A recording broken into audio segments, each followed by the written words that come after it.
বন্ধুরা অনেকে বলে রাজমিস্ত্রির কোনো ভিডিও ছাড়ে না, তেমন তো একজন রাজমিস্ত্রি। দেখুন সময় সংকীর্ণ, কাজের মধ্যেই কথা বলতেছি, গান গেতেছি। কাজের লোক, চুরি করে খাই না, কাজ করে খাই, নিজেকে গর্বিত মনে করি। কাজের সময় সহকর্মীরা শুধু গান শুনতে চায়, বিরক্তকর ব্যাপার হয় দাঁড়ায়, শুনোই ভালো লাগে আর কি।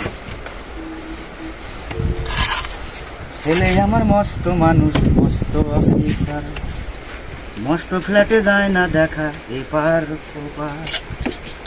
ছেলে আমার মস্ত মানুষ, মস্ত অফিসার, মস্ত ফ্ল্যাটে যায় না দেখা এপার ওপার। নানান রকম জিনিস আর আসবাব দামি দামি, সবচেয়ে কম দামি ছিলাম একমাত্র আমি। ছেলের আমার প্রতি অগাধ সম্ভ্রম, আমার ঠিকানা তাই বৃদ্ধাশ্রম। আমার ব্যবহারের সেই আলমারি আর আয়না, ওসব নাকি বেশ পুরনো ফ্ল্যাটে রাখা যায় না।